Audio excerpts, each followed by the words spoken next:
The squadron flight surgeon looked at the test results and frowned. "Lieutenant Johnson, you have a chronic inner ear infection. I'm recommending you be grounded until it clears up." Robert Johnson sat in the examination room at RAF Halesworth in England, trying not to show his panic. It was January 1943, and he'd been flying combat missions for only 2 months. He was 22 years old, a farm kid from Oklahoma who'd dreamed of being a fighter pilot since he was 12. Now, a doctor with a clipboard was trying to take it all away because of an ear infection. "How long until it clears up?" Bob asked. "Could be weeks, could be months. Inner ear infections are unpredictable. And in the meantime, you're experiencing vertigo, balance problems, spatial disorientation, all of which make you a danger to yourself and your squadron." "I can manage it." "Lieutenant, you nearly crashed during your last landing. Your wingman reported you were weaving erratically during formation flight. Other pilots are starting to notice. Some of them are calling you—" The doctor hesitated. "Calling me what?" "Calling you the drunk pilot because you fly like you're intoxicated." Bob felt his face flush with anger and humiliation. He knew the other pilots had been talking. He'd heard the whispers, seen the looks. During his last mission, when he'd been trying to hold formation, and his inner ear had sent false signals to his brain telling him he was rolling left when he was actually level, his aircraft had drifted badly. The flight leader had called him out over the radio. "Johnson, what the hell are you doing? You flying drunk?" The other pilots had laughed. Bob had tried to explain about the vertigo, about how his sense of balance was compromised, but explanations sounded like excuses. In a fighter squadron, you either performed or you didn't. There was no room for pilots with medical problems. Bob had grown up in Lawton, Oklahoma, the son of a Swedish immigrant farmer who'd worked brutal hours to keep the family fed during the Depression. Bob had learned early that complaining about problems didn't solve them. You either found a way to work through difficulties or you failed. Failure wasn't acceptable. He'd enlisted in the Army Air Corps in 1941, passed flight training despite struggling with air sickness initially, and been assigned to P-47 Thunderbolts, the massive, heavily armed fighter that pilots called the Jug because it looked like a milk jug with wings. The P-47 was tough, could absorb incredible damage, and had firepower that could tear apart any German aircraft. But it was also heavy and less maneuverable than German fighters, which meant American pilots needed skill and aggression to survive. Bob had both. He was naturally aggressive, willing to press attacks when other pilots broke off. He had good eyesight and could spot enemy aircraft before they spotted him. And he had something else, a stubborn refusal to accept defeat that came from years of working on a failing farm where giving up meant starvation. But the inner ear infection was undermining everything. It had started as a minor problem in December 1942, slight dizziness, occasional balance issues. The flight surgeon had given him antibiotics and told him to report if it worsened. Instead of improving, it had gotten worse. Now, Bob experienced constant low-level vertigo. His brain received conflicting signals from his eyes and his inner ear. When his eyes told him he was flying level, his inner ear told him he was banking. When he tried to correct for the phantom bank, he actually did bank, which his inner ear interpreted as level flight. It was disorienting, nauseating, and dangerous. During combat, when aircraft were maneuvering violently and spatial orientation meant the difference between shooting down an enemy and flying into the ground, Bob's inner ear problem could be fatal. "Give me 2 weeks," Bob said to the flight surgeon. 2 weeks to prove I can still fly, effectively. If I can't, I'll accept the grounding." The surgeon considered this. 2 weeks, but if you have any incidents, near collisions, erratic flying, anything that suggests impaired judgment, you're done. Understood? Understood. Bob left the examination room and walked across the base to his quarters. He lay on his bunk, staring at the ceiling, thinking about the problem. The inner ear was an organ of balance, filled with fluid and tiny hairs that detected motion and orientation. When the fluid was infected, it sent false signals to the brain. There was no way to consciously override those signals. The brain trusted the inner ear completely. Or did it? Bob thought about times when his inner ear and his eyes had disagreed. His eyes said level, his inner ear said banking. The result was confusion, disorientation. But what if he could make his eyes and inner ear agree? What if he could position his body so that the false signals from his inner ear actually matched what his eyes were seeing? He grabbed a notebook and started sketching. When he was flying straight and level, his inner ear incorrectly told his brain he was banking left. The sensation was consistent, always left, always about 30 degrees. What if he actually banked 30 degrees right? Would his inner ear then send signals that he was level, which would match his instruments? It was worth testing. Bob went to the base library and found medical textbooks about the inner ear, about spatial disorientation, about how fighter pilots experienced vertigo. He learned that the phenomenon was well documented. Pilots with inner ear problems often experienced persistent false sensations of banking or turning. The standard medical advice was grounding until the infection cleared. But Bob found one interesting note in a 1937 study. Patients with inner ear dysfunction report temporary relief of symptoms when body position is inverted or significantly altered from normal orientation. The study didn't elaborate, but Bob understood the implication. If his inner ear was sending false signals based on his normal upright position, changing that position might change the signals. What if he flew inverted? Upside down, blood rushing to his head, the fluid in his inner ear sloshing in the opposite direction. Would that reverse the false signals? Would his disorientation become orientation? It was a crazy idea. Fighter pilots occasionally flew inverted for short periods, aerobatic maneuvers, evasive actions. But sustained inverted flight was uncomfortable, disorienting for normal pilots, and tactically questionable. You couldn't see properly. You couldn't maneuver effectively. The G-forces were wrong. Everything about it violated training, but Bob's entire flying career was at stake. He needed to test the idea. On January 28, 1943, during a routine patrol mission, Bob found himself alone in a sector of sky with no other aircraft visible. He checked his altitude, 12,000 feet, plenty of margin for error. He took a deep breath, rolled his P-47 inverted, and held it there. The first sensation was the blood rushing to his head, the uncomfortable pressure as gravity pulled fluids toward his brain. His vision pulsed, his harness straps dug into his shoulders as his body weight hung against them. The horizon was upside down, the ground above him, the sky below. Every instinct screamed that this was wrong. But his inner ear was sending signals that suddenly made sense. The false sensation of banking left disappeared. The vertigo eased. When he looked at his instruments, now upside down but readable, they confirmed what his inner ear was telling him. He was flying straight, inverted, and his sense of balance actually felt normal for the first time in weeks. He flew inverted for 30 seconds, fighting the discomfort, focusing on the sensation. It worked. Not perfectly. The blood pressure and the wrong G-forces created their own problems, but fundamental disorientation that had been plaguing him for weeks was gone when he was upside down. He rolled back to normal flight.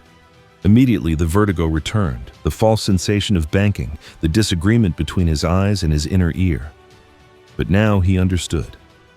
His inner ear problem was consistent and predictable, and more importantly, it was reversible if he flew inverted.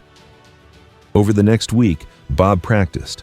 He'd fly normal for a few minutes, dealing with the vertigo and disorientation.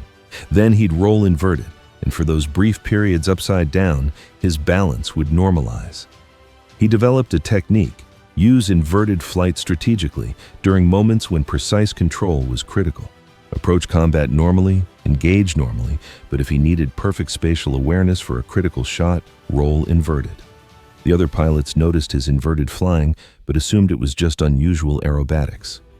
"Johnson's doing his drunk pilot tricks again," someone said during a debrief. Bob didn't correct them, let them think he was showboating. He knew the truth. He'd found a way to compensate for a medical condition that should have grounded him. On February 10th, Bob flew his first combat mission using the inverted technique. The 56th Fighter Group was escorting B-17 bombers to targets in France. German FW-190 fighters attacked the formation. Bob engaged normally, diving on a FW-190 from above. But as he closed to firing range, his inner ear sent false signals. His aim wobbled. He rolled inverted, held it for 3 seconds while his balance normalized, lined up the shot, and fired. The FW-190's engine exploded. Bob rolled back upright and climbed away. His wingman came on the radio. "Johnson, did you just shoot that bastard while flying upside down?" "Affirm," Bob said. That's the craziest thing I've ever seen, but nice shot. Word spread through the squadron. The drunk pilot who flew erratically had just shot down an FW-190 while inverted. Some pilots thought he was reckless. Others thought he was insane. A few thought he was brilliant. The squadron commander called him in for a talk. "Johnson, I'm hearing reports that you're flying inverted during combat. That true?" "Yes, sir." "Why?" Bob explained about the inner ear infection, about the vertigo, about how inverted flight temporarily corrected his balance issues. The commander listened, his expression skeptical. "Lieutenant, that's the most ridiculous combat technique I've ever heard. Flying upside down to fix your balance? That's not how medicine works." "It works for me, sir, and I got the kill." "One kill doesn't prove anything. And if this inner ear problem is as bad as you say, you should be grounded." "Sir, give me a chance to prove the technique works. If I can't perform, ground me. But let me try." The commander thought about it. The 56th Fighter Group was undermanned, needed every pilot it could get. And Bob had just scored a kill using this insane technique. Maybe there was something to it. "All right, Johnson. But you're on probation. One screw-up, one incident that suggests your medical condition is impairing your judgment, and you're done. Clear?" "Clear, sir." Over the next month, Bob flew 18 combat missions. He shot down 4 more German aircraft, all using variations of his inverted technique. He'd engage normally, but at the critical moment when he needed perfect aim, he'd roll inverted, take the shot, then roll back. It looked insane to other pilots, but it worked. His kill count was climbing faster than pilots with twice his experience. The drunk pilot they'd mocked was becoming an ace, and his crazy inverted flying technique was becoming legendary, not because anyone understood why it worked, but because it kept working. On March 15, 1944, Bob would fly a mission that would prove his technique wasn't just effective for individual combat. It would prove that inverted flying could be a strategic defensive tool that could save an entire bomber formation. March 15, 1944 started as a routine escort mission. Protect a formation of 23 B-17 flying fortresses, bombing a ball-bearing factory in Schweinfurt, deep in southern Germany. The 56th Fighter Group would provide high cover, staying above and ahead of the bombers, intercepting any Luftwaffe fighters that tried to attack. Bob took off at 0800 hours with his squadron, 16 P-47 Thunderbolts climbing to 25,000 feet over the English Channel. The weather was clear, visibility unlimited, good conditions for spotting enemy fighters, but also good conditions for the Germans to see them coming. They crossed into German airspace at 09:15 hours.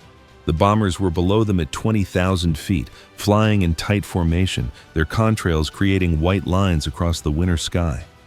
Bob scanned constantly, looking for the small dots that would indicate approaching fighters. His inner ear was sending its usual false signals, phantom banks and rolls that weren't real. He'd learned to ignore them during routine flying, relying on his instruments and his eyes. At 09:30 hours, the call came over the radio. "Bandits, 2 o'clock high, many bandits."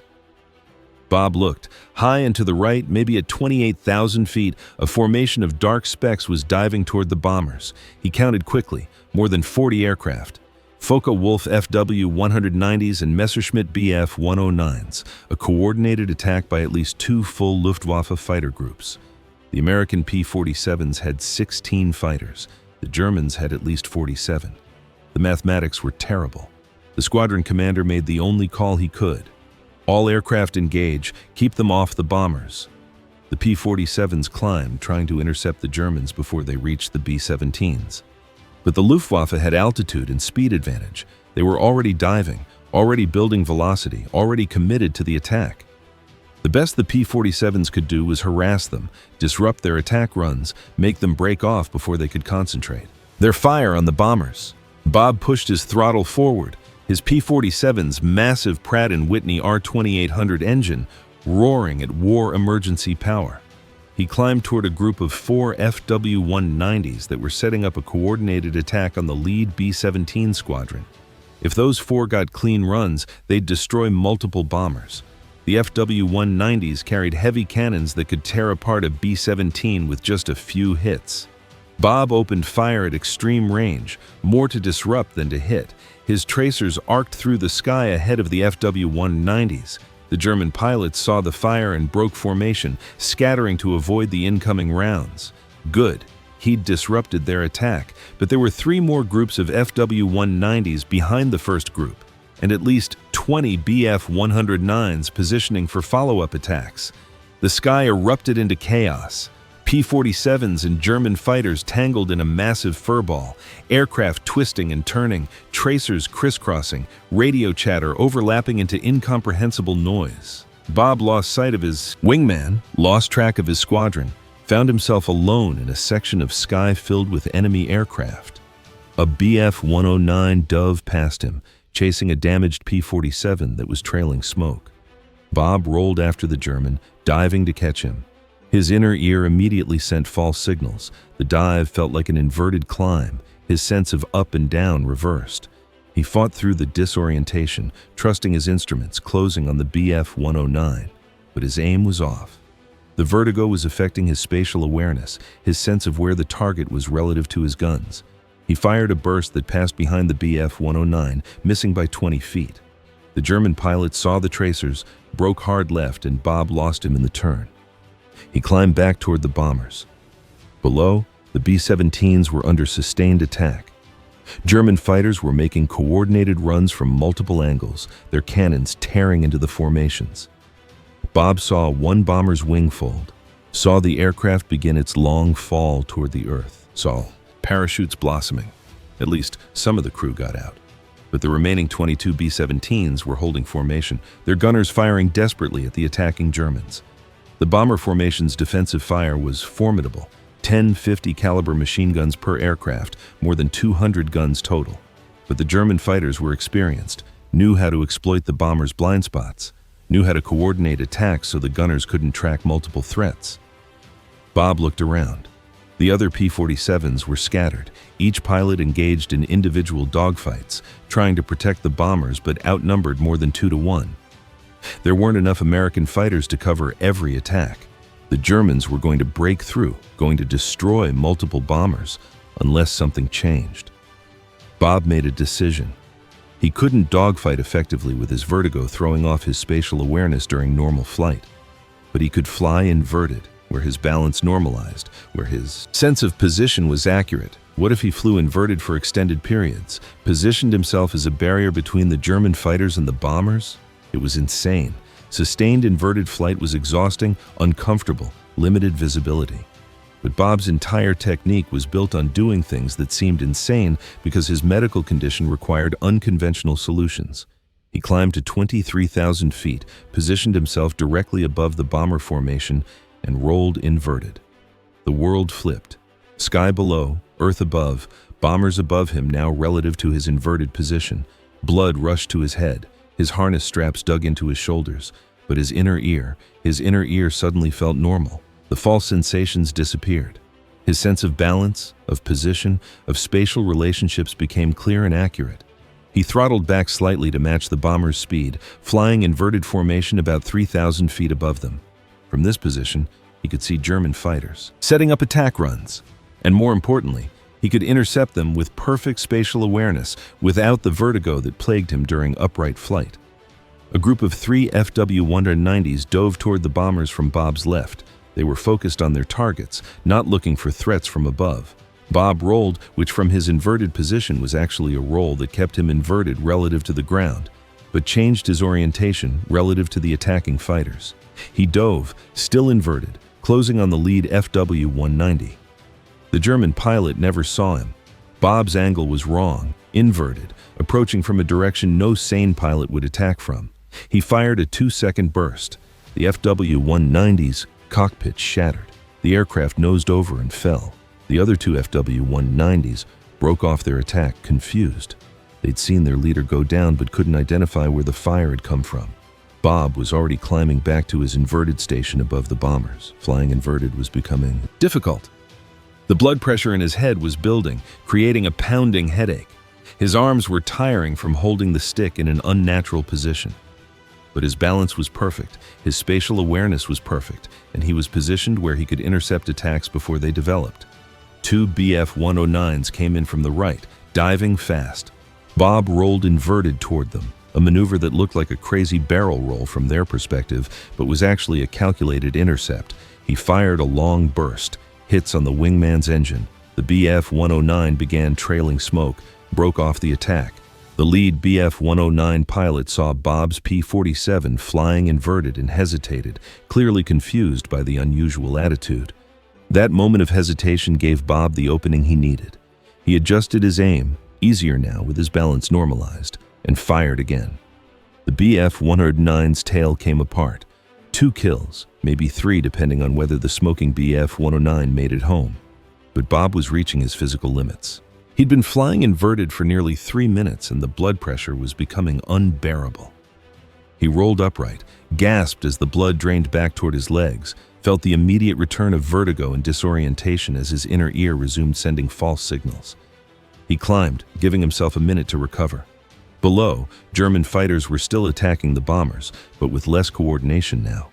The American P-47s, though outnumbered, were disrupting attacks, forcing the Germans to break off runs, preventing them from concentrating their fire. And Bob's inverted flying had broken up at least 3 attack groups. He rolled inverted again. The pain in his head returned immediately, but so did his perfect balance. He positioned himself above the bombers, watching for approaching threats. A formation of 4 FW-190s was setting up a coordinated attack from ahead of the bombers, the most dangerous angle because the B-17s had limited forward-firing defensive guns. Bob dove, still inverted, building speed. The FW-190s were lined up in trail formation, each preparing to peel off and attack individual bombers. Bob selected the last aircraft in the trail. Taking them from behind meant the others wouldn't see him until it was too late. He closed to 400 yards, compensated for his inverted position, and fired. The FW-190 exploded. The second aircraft in trail saw the explosion, looked back, saw Bob's inverted P-47, and his mind apparently couldn't process what he was seeing. A fighter attacking while flying upside down. The German pilot broke hard right, abandoning his attack. The lead 2 FW-190s continued their runs, unaware their formation had been broken. But now they were isolated, no mutual support, and the B-17 gunners could concentrate their fire. Both German fighters took hits, one visibly damaged, both breaking off their attacks without firing their cannons. Bob climbed back to station, rolled upright again, fought through the returning vertigo. He checked his fuel. He'd been in combat for 12 minutes, had burned fuel aggressively during multiple climbs and dives. He had maybe 10 more minutes before he'd need to head for home. The German attacks were becoming less coordinated. The Luftwaffe pilots had expected a straightforward fight, numerical superiority against an outnumbered escort, but the combination of aggressive American defensive flying and Bob's bizarre inverted tactics had disrupted their timing. Instead of coordinated attack runs that overwhelmed the bomber formation's defenses, the Germans were making individual attacks that the B-17 gunners could handle. Bob flew inverted one more time, positioning himself to intercept a pair of Bf-109s that were making a high-side attack. He dove, fired, missed the first aircraft, but forced both to break off their runs. No kills, but another disrupted attack meant another bomber that stayed in the sky. After 5 minutes of inverted flying, Bob's vision was starting to tunnel from the blood pressure. His head felt like it was going to explode. His arms were shaking from fatigue. He rolled upright and accepted that he was done. He'd pushed his technique as far as his body could handle, but the fight was winding down. The German fighters were disengaging, breaking off toward the east. They'd expended ammunition, burned fuel, and failed to achieve the kind of devastating attack they'd planned. The American bombers were still in formation. 3 had been shot down, a terrible loss, but 20 remained. Without the P-47 escorts, without Bob's inverted flying disrupting multiple attack groups, the loss would have been far worse. Bob landed at RAF Halesworth with his fuel tanks nearly empty and his head pounding from the worst headache of his life. When he climbed out of his cockpit, his legs buckled. The ground crew caught him, helped him sit down. His vision was blurred, his ears were ringing, and he felt like he was going to vomit. The flight surgeon came running. "Johnson, what the hell happened? You look like you've been beaten with a hammer." "Flew inverted too long," Bob managed to say. "Blood pressure." "How long is too long?" "About 5 minutes total, 3 separate periods. The surgeon stared at him. You flew inverted for 5 minutes during combat? That's impossible. The blood pressure alone? I know, Bob said. But my balance normalizes when I'm inverted. I can aim, I can fight. I can't do either when I'm upright. The other pilots from his squadron were landing, and as they climbed out of their aircraft, they were all talking about the same thing. Johnson flying inverted, attacking German fighters from impossible angles, holding station above the bombers while upside down. The squadron commander gathered everyone for an immediate debrief. Johnson, explain what you were doing up there. Multiple pilots reported you flying inverted for extended periods. Some said you engaged enemy aircraft while upside down. Some said you were flying inverted formation with the bombers. Bob explained his technique, about his inner ear infection, about how inverted flight compensated for his vertigo, about how he'd developed the skill over months of practice. The other pilots listened with expressions ranging from amazement to disbelief. You're telling me you've been flying with a medical condition that should have grounded you and you compensated by learning to fight upside down, the squadron commander said. Yes, sir. And you shot down how many today? 3 confirmed, sir, maybe 4. One was trailing smoke, but I didn't see it crash. The bomber crews confirmed Bob's account when they landed. The B-17 gunners had watched a lone P-47 flying inverted above them, repeatedly diving to intercept German attacks, breaking up formations before they could concentrate their fire. Several bomber pilots credited Bob's unusual tactics with preventing a massacre. The final tally for the mission, 3 B-17s lost, 4 heavily damaged, 16 crew members killed, 32 wounded. But 20 bombers had made it home and delivered their payload. Against 47 German fighters, outnumbered nearly 3-1, the American escorts had achieved a defensive victory. Bob was credited with 3 confirmed kills and multiple attack disruptions. The Air Force Medical Command sent specialists to interview Bob, to understand his technique, to determine whether his inverted flying was brilliant innovation or dangerous recklessness. They tested his inner ear function, confirmed the chronic infection, confirmed that he should have been grounded months ago. But they also confirmed something unexpected. His technique actually worked from a medical standpoint. Lieutenant Johnson's inner ear dysfunction creates a persistent false sensation of banking approximately 30 degrees left, one specialist wrote. When flying inverted, this false signal is reversed, creating a sensation of level flight that actually matches his visual references and instruments. While sustained inverted flight creates dangerous blood pressure increases, brief periods allow him to achieve spatial orientation that is otherwise impossible given his medical condition. The report concluded, recommendation: Lieutenant Johnson should be grounded due to inner ear dysfunction. However, given his demonstrated combat effectiveness and the unique compensation technique he has developed, an exception may be warranted provided. 1. He limits inverted flight to brief periods not exceeding 2 minutes. 2. He undergoes monthly medical evaluations. And 3. He ceases all combat flying if the infection worsens. Bob continued flying. His inner ear infection never fully healed. It was chronic, permanent damage from the initial untreated infection. But he learned to manage it, learned the precise limits of how long he could safely fly inverted before the blood pressure became dangerous. He flew 91 more combat missions, shot down 24 more German aircraft, bringing his total to 27 confirmed kills, making him one of the top American aces in the European theater. His inverted flying technique became legendary but was never officially adopted as doctrine. It was too specific to his unique medical condition, too physically demanding for extended use, too unusual for most pilots to master. But aerobatic pilots took notice. After the war, when peacetime flying allowed for experimentation and innovation, pilots began exploring sustained inverted flight, studying the techniques Bob had pioneered out of necessity. The concept of using inverted flight not just as a brief aerobatic maneuver, but as a sustained combat or defensive position influenced the development of modern aerobatic flying.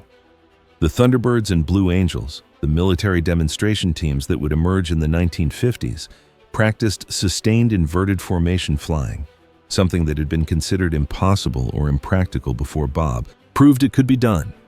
Bob himself never fully appreciated his contribution to aerobatic technique. To him, he'd just been solving a medical problem, finding a way to keep flying when conventional medicine said he couldn't. After the war, he returned to Oklahoma, married his girlfriend who'd waited 4 years for him, and tried to build a normal life.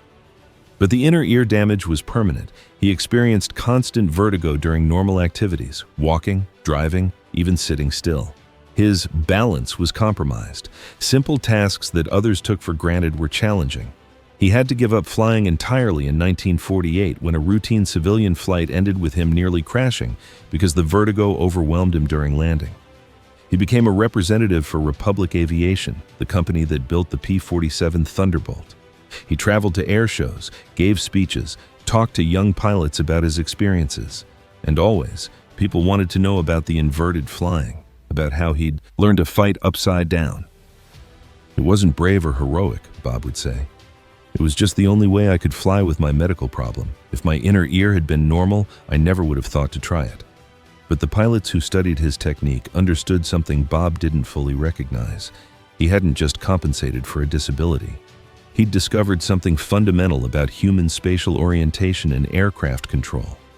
He'd proven that the brain could adapt to unusual positions, that physical limitations could inspire innovations, that what seemed like a career-ending medical condition could become the foundation for a unique capability. In 1958, the Air Force published a study on unconventional flight attitudes in combat, which included an extensive section on Bob's inverted techniques. The study concluded, Captain Johnson's sustained inverted combat flying demonstrated that standard assumptions about human physiological limits in aircraft may be more flexible than previously believed. While his technique was born from medical necessity, the underlying principles, using unusual aircraft attitudes to achieve tactical advantage, remained valid for pilots without his specific medical condition.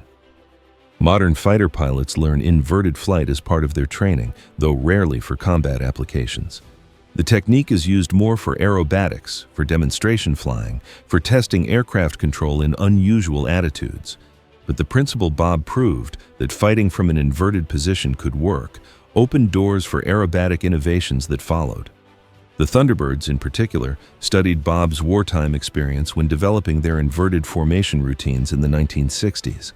They consulted with him, asked him about the physical challenges, the techniques for maintaining position while inverted, the methods for managing blood pressure and vision. Bob was surprised that anyone cared about his old improvised techniques, but he shared what he knew. The key is building up to it gradually, he told them. Start with 30 seconds inverted, then a minute, then 2 minutes. Let your body adapt, and always have an escape. Know you can roll upright immediately if the pressure becomes too much. I never flew inverted without being absolutely certain I could recover. Bob died in 1998 at the age of 78. His obituary mentioned his 27 confirmed kills, his status as one of America's top aces, his service with the 56th Fighter Group.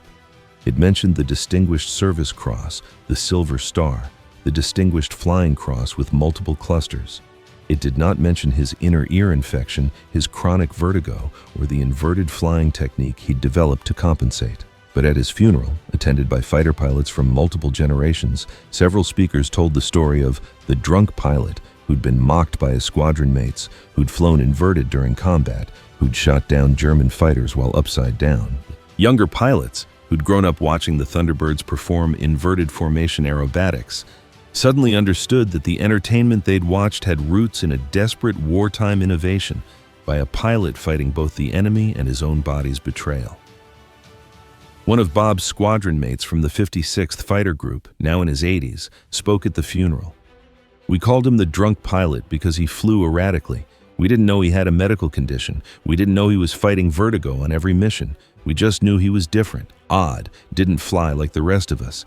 And then one day we watched him fly inverted for 5 minutes straight while protecting bombers from 47 German fighters. We stopped mocking him after that. We realized we'd been wrong. He wasn't drunk, he wasn't incompetent. He was fighting a war on two fronts, against the Germans in front of him and against his own malfunctioning balance system. And he beat both. The Air Force Academy added Bob's story to their curriculum on adaptive leadership and overcoming physical challenges. They taught cadets about the farm kid from Oklahoma who'd refused to accept medical grounding, who'd found an unconventional solution to a conventional problem, who'd turned a disability into an advantage through sheer determination and creativity. Bob's technique, flying inverted to compensate for inner ear dysfunction, was never replicated because his specific medical condition was rare and most pilots with similar problems were simply grounded. But the broader principle he demonstrated, that physical limitations could be overcome through unconventional techniques, became foundational to how the military thought about pilot selection and training. The flight surgeon who'd wanted to ground Bob in 1943 wrote a paper in 1962 reflecting on the case. Lieutenant Johnson's persistence in the face of medical disqualification demonstrated that standard medical protocols, while generally sound, can sometimes fail to account for individual adaptation and innovation. His case taught me that the human capacity to compensate for physical dysfunction is more remarkable than medical textbooks suggest. He should have been grounded. By all medical standards, he was unfit to fly, but he found a way to fly effectively despite his condition, and in doing so, he saved lives and contributed to victory. Sometimes the patient knows better than the doctor. The drunk pilot they'd mocked became an ace. The medical condition that should have ended his career became the catalyst for a technique that changed aerobatic flying. The inner ear infection that caused constant vertigo became, paradoxically, the foundation for perfect spatial awareness when he flew inverted. Bob never wanted to be special. He just wanted to fly. When his body betrayed him, when his inner ear sent false signals that should have ended his dreams, he found a way forward. Not through complaining, not through accepting limitations, but through experimentation, practice, and stubborn refusal to quit. They mocked the drunk pilot, until his inverted flying trick saved 23 bombers, until his upside-down combat technique shot down 27 German fighters, until his adaptation to disability demonstrated something profound about human resilience and innovation. The inner ear infection was never cured. Bob lived with vertigo for the rest of his life. But for a brief period during World War II, when he rolled his P-47 Thunderbolt inverted and felt his balance normalize, when he fought enemy aircraft from an impossible position that no one else could master, he proved that limitations are sometimes just challenges waiting for unconventional solutions. His legacy isn't just the kills, the medals, the status as an ace. His legacy is the understanding that the human body's failures can sometimes inspire the mind's greatest innovations. That a medical condition that should have grounded him instead taught him to fly in ways no one else had imagined. That being mocked as the drunk pilot didn't matter when you were saving lives by fighting upside down. Every time an aerobatic team performs inverted formation flying, every time a pilot practices sustained inverted flight, they're building on what Bob Johnson proved in the skies over Germany in 1944. That what seems impossible is sometimes just uncomfortable. That what looks crazy is sometimes genius, and that the pilot everyone dismissed as incompetent might be the one who changes everything.